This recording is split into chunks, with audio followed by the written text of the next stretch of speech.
भाषा एवं पाठ्यक्रम में हम भाषाई कौशल पढ़ रहे थे। इससे पहले वाले वीडियो में हमने भाषाई कौशलों को पढ़ा था, जिसमें श्रवण कौशल को हमने समझ लिया था कि किस तरह से श्रवण कौशल क्या है और किस तरह से बालकों में श्रवण कौशल को विकसित करना उनकी भाषाई क्षमता को किस तरह से सशक्त बनाने से संबंधित होता है। इसी क्रम में हम श्रवण कौशल के महत्व की बात कर रहे थे। किस तरह से, जैसे ये मैंने बता ही दिया था कि श्रवण कौशल है, श्रवण कौशल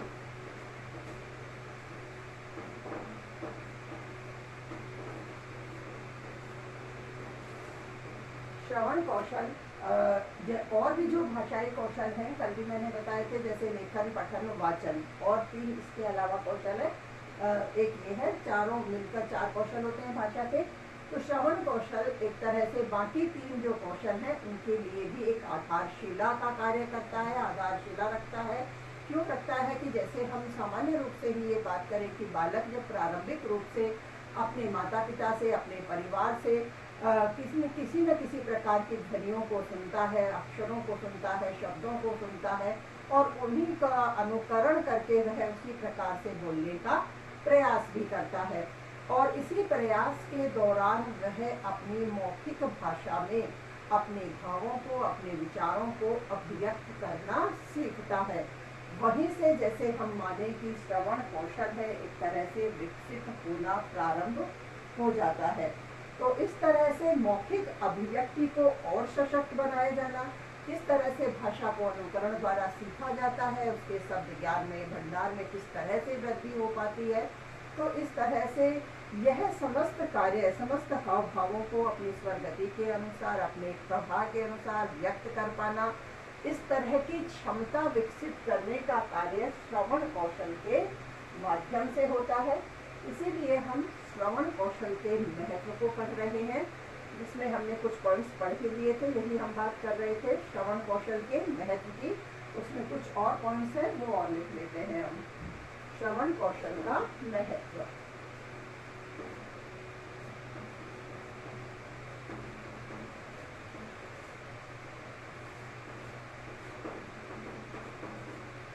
जैसे हम बात करें 3 या 4 शायद लिख लिए थे हमने, 3 लिख लिए होंगे, है ना।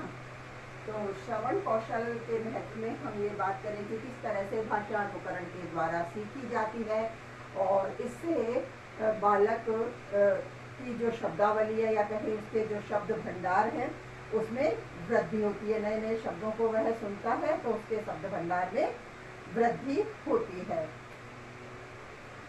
हम ये बताएंगे कि भाषा अनुकरण के द्वारा सीखी जाती है। भाषा अनुकरण के द्वारा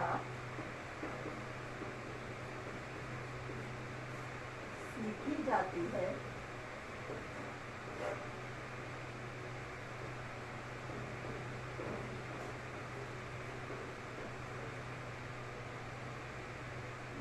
नए नए शब्दों को सुनकर, नए नए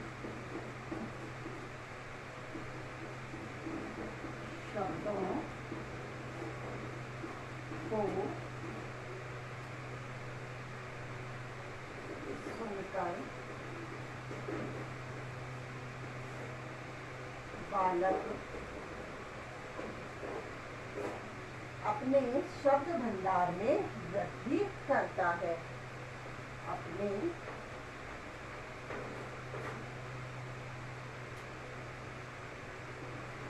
शब्द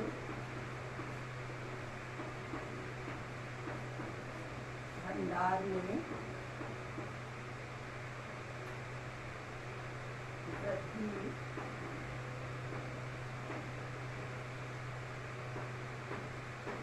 करता है।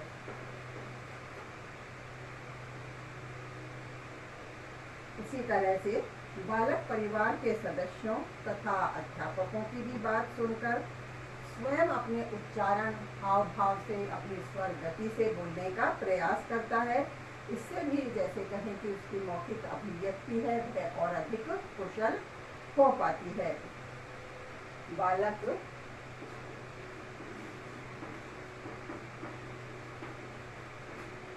अपने परिवार के सदस्यों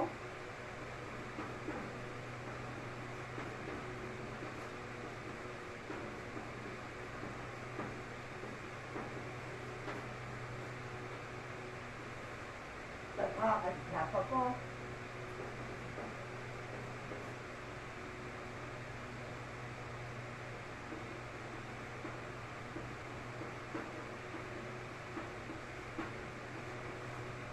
बालक अपने परिवार के सदस्यों तथा अध्यापकों की बात सुनकर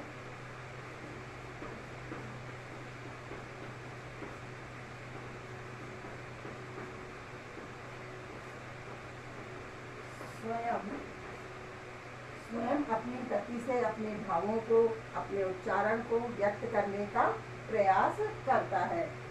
स्वयं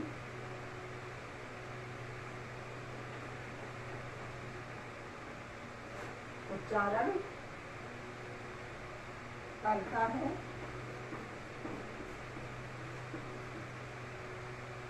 वह अपने भावों व विचारों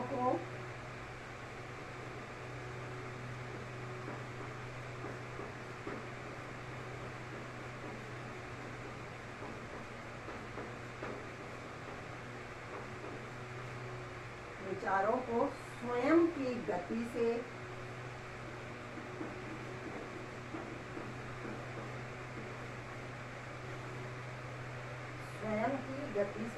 क्या कहें कि स्व गति से, स्वयं लिखेंगे तो यहाँ की भी लिखना होगा ना, नहीं तो स्व गति लिख लेंगे।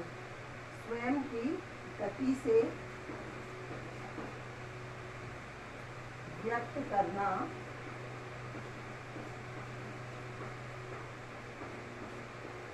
सीखता है,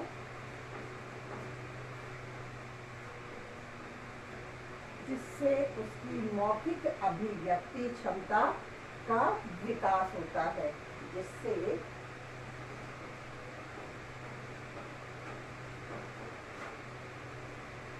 उसकी मौखिक अभिव्यक्ति क्षमता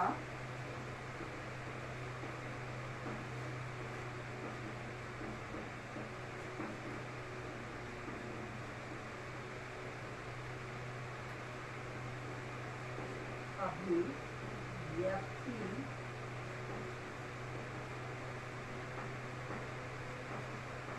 क्षमता विकसित होती है।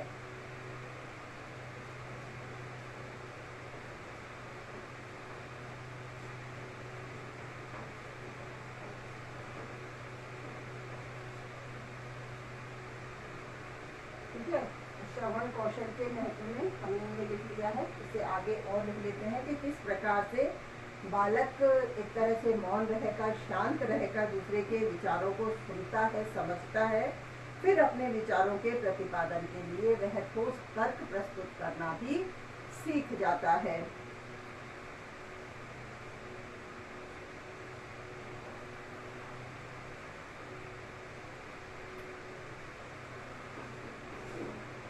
बालक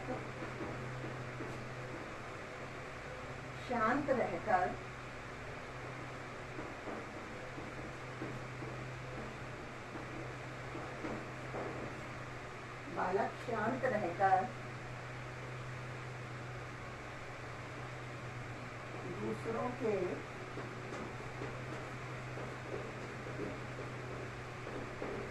विचारों को सुनता है,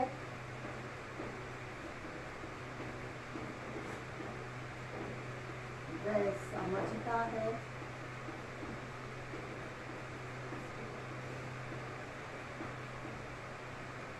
फिर वह अपना ठोस तर्क प्रस्तुत करता है।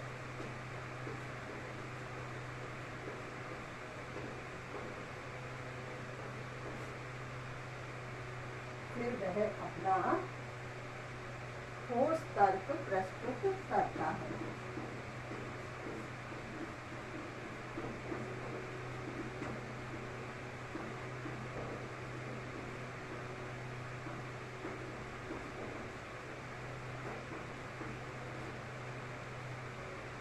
इस तरह से धीरे धीरे उसकी मौखिक अभिव्यक्ति क्षमता है विकसित होती चली जाती है। इसी तरह से जैसे साहित्य की विभिन्न विधाओं का अध्ययन करके उनकी व्याख्या को सुनता है, अध्ययन करना, उसकी व्याख्या को सुनना और उससे फिर उसकी विषय वस्तु को ग्रहण करना, तो एक तरह से यह भी श्रवण कौशल के माध्यम से अधिक तरह से संभव हो सकता है। तो बालक अपनी कविता का रसास्वादन, कहानी का आनंद, यह भी वह किस तरह से प्राप्त कर पाता है, सुनकर यानी श्रवण के माध्यम से ही प्राप्त कर पाता है। तो एक तरह से हम ये कह सकते हैं कि जैसे साहित्य की विभिन्न विधाओं का अध्ययन और उनकी व्याख्या के द्वारा विषय वस्तु को ग्रहण करने का कार्य भी श्रवण कौशल के माध्यम से ही संभव हो पाता है। लिख लेंगे इस महत्व को भी हम।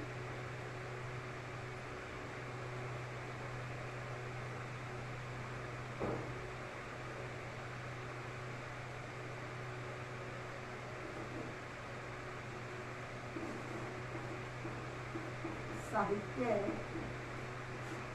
की विभिन्न विधाओं का अध्ययन, विभिन्न विधाओं का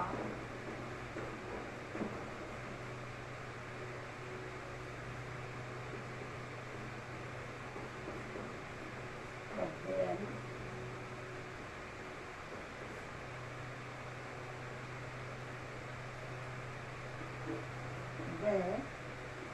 कविता कहानियों का, विभिन्न विधाओं में ही कविता कहानी भी आ जाती है, फिर भी हम और बता देते हैं। कविता या जैसे करके बता देंगे, जैसे कविता कहानियों का आनंद, कविता पहले है तो कविता का रसास्वादन व आनंद, रसास्वादन व आनंद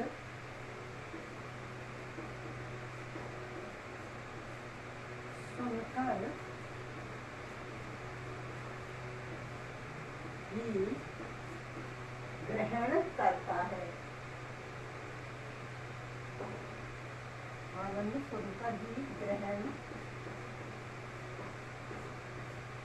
करता है।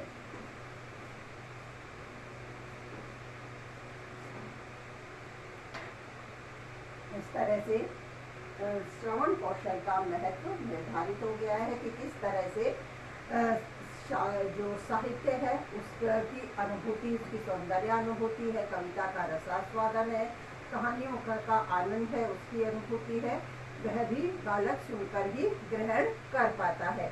और इस प्रकार कई तरह से जैसे बालक के लिए बार बार अध्यापकों से भी, परिवार के सदस्यों से भी किस प्रकार बार बार सुनकर उसके शब्द भंडार में भी वृद्धि होती है और सभी के विचारों और भावों को सुनकर किस प्रकार वह अपने मन और भावों के, मन के जो भी भाव और विचार है, उद्गार है, उन्हें भी अभिव्यक्त करने में सक्षम होता है। तो इस तरह से उसकी जो अभिव्यक्ति क्षमता है वह सशक्त और प्रबल होती है और इसी तरह से उसकी जो श्रवण कौशल की दक्षता है या कुशलता है श्रवण की, वह विकसित हो जाती है। इसी आधार पर जैसे श्रवण कौशल है इसका महत्व निर्धारित हो जाता है। अब हम जैसे श्रवण कौशल के कुछ उद्देश्य हैं कि किस तरह से हम श्रवण कौशल को विकसित करने का एक आधार बनाते हैं, क्या इसके उद्देश्य होते हैं, क्यों हम श्रवण कौशल का विकास करना चाहते हैं। तो इस दृष्टि से श्रवण कौशल के कुछ उद्देश्यों को भी हम पढ़ लेते हैं।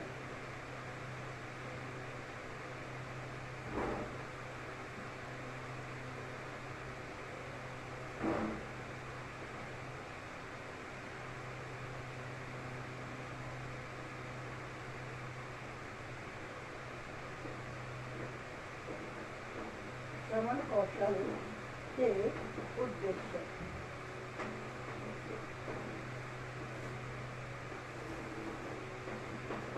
हालांकि जैसे हमने जो महत्व में बातें लिखी हैं, एक तरह से श्रवण कौशल का जो महत्व है वह उद्देश्यों को भी निर्धारित करता है कि किस तरह से हम मौखिक अभिव्यक्ति को प्रबल करना चाहते हैं। तो पहले से निर्धारित हो गया, वह उसका उद्देश्य हो गया कि बालक की जो भाषा है उसकी शुद्धता का, उसके उच्चारण का ज्ञान बालक को करवाया जाना, किस तरह से वह वक्ता के मनोभावों को समझ सकेगा, सुनकर किस तरह से उसके अर्थों को ग्रहण कर सकेगा, किस तरह से जैसे जो भी सुनी गई सामग्री है उसका सारांश किस तरह से ग्रहण कर सकेगा। तो इस तरह से बहुत सारे हैं कि बहुत सारी जो बातें हैं श्रवण कौशल के द्वारा विकसित की जानी होती हैं। तो वही सब किसमें शामिल हो गई, श्रवण कौशल के उद्देश्यों में, जो कि एक तरह से हमने जो महत्व पढ़ा है वहाँ से भी इन पॉइंट्स को हम ले सकते हैं, क्योंकि महत्व भी एक तरह से क्या है, श्रवण कौशल के उद्देश्यों की ही प्राप्ति है। तो उद्देश्यों की प्राप्ति ही क्या है, महत्व भी है। तो इस तरह से कुछ अलग से हम और लिख लेते हैं कि जैसे छात्रों में सुनकर अर्थ ग्रहण करने की योग्यता विकसित हो जाती है, या विकसित करना श्रवण कौशल का उद्देश्य होता है। जैसे हम लिखें कि छात्रों में सुनकर अर्थ ग्रहण करने की, छात्रों में सुनकर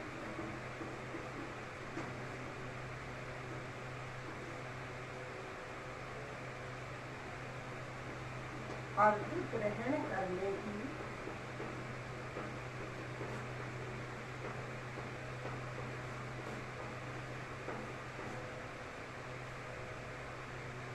योग्यता विकसित करना।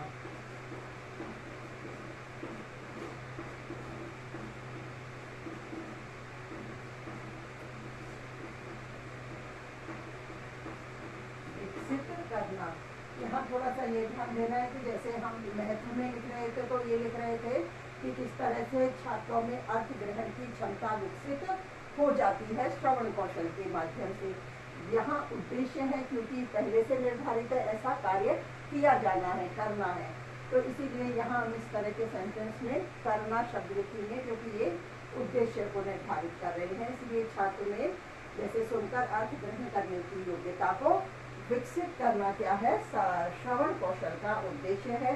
इसी तरह से श्रवण के प्रति रुचि उत्पन्न करके किस तरह से उनमें जैसे सुनने के प्रति दूसरों की बातों को भी वो ध्यान से सुने, उनके द्वारा कहे गए कथनों को आत्मसात करें, उनके अर्थ को ग्रहण करें। तो इस दृष्टि से उनके मन में श्रवण के प्रति रुचि भी उत्पन्न करने का कार्य श्रवण कौशल के माध्यम से किया जाता है। बालकों में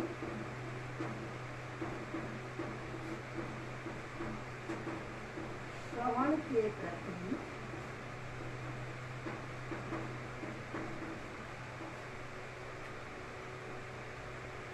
रुचि उत्पन्न करना,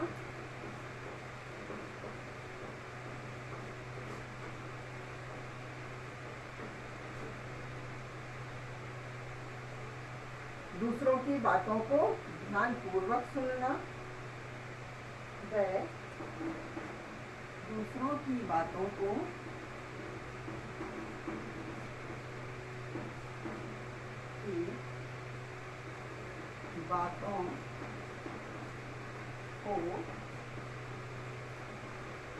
ध्यानपूर्वक सुनना। इसी तरह से जैसे दूसरों के द्वारा जो भी शब्द उच्चारित किए गए, जो बातें कही गई है, तो उन शब्दों को सुनकर उसी प्रकार से शुद्ध उच्चारण की क्षमता भी विकसित करना, या शुद्ध उच्चारण करने के योग्य अपने आप को बनाना। दूसरों के उच्चारित या उच्चरित शब्दों को सुनकर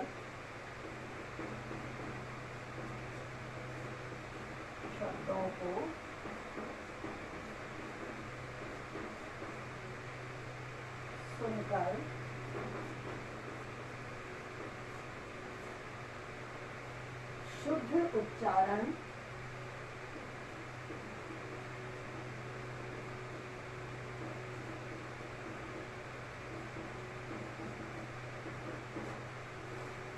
करने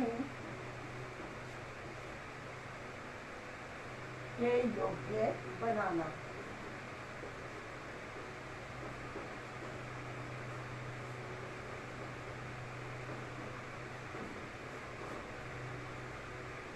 शुद्ध उच्चारण करने के योग्य बनाना। इसी तरह से किस तरह से, जैसे जो सुनी हुई सामग्री है उसका किस तरह से सारांश ग्रहण करना है, तो इसके लिए भी इस तरह की क्षमता उनमें विकसित करना।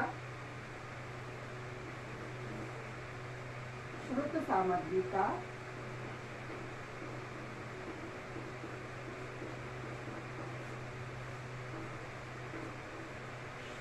सामग्री का सारांश ग्रहण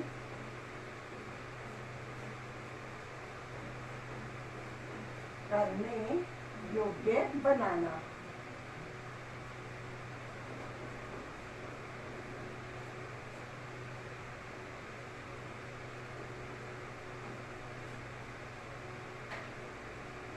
इस तरह से श्रवण कौशल के उद्देश्यों को हमने पढ़ा है, कुछ महत्व भी हमने पढ़ा था, और किस तरह से श्रवण कौशल के माध्यम से बालकों में श्रवण के प्रति रुचि उत्पन्न करना, शुद्ध उच्चारण के प्रति उन्हें शुद्ध उच्चारण करने के प्रति योग्य बनाना या उसके प्रति रुचि उत्पन्न करना कि हमें किसी भी तरह से जो भी हम शब्दों का उच्चारण कर रहे हैं उनका हमें एक तरह से अशुद्ध रूप से कभी भी उच्चारण उनका नहीं करना चाहिए।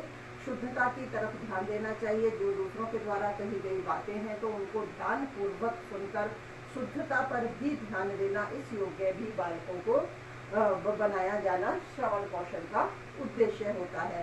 तो स्वाभाविक रूप से ही बालक स्वतः शुद्ध उच्चारण की ओर प्रेरित होते हैं। इस तरह से श्रवण कौशल के कुछ और भी उद्देश्य हैं जो हम लिखेंगे, और इससे संबंधित जो विधियां हैं उनको भी हम पढ़ेंगे, और इसके आगे हम कल पढ़ेंगे।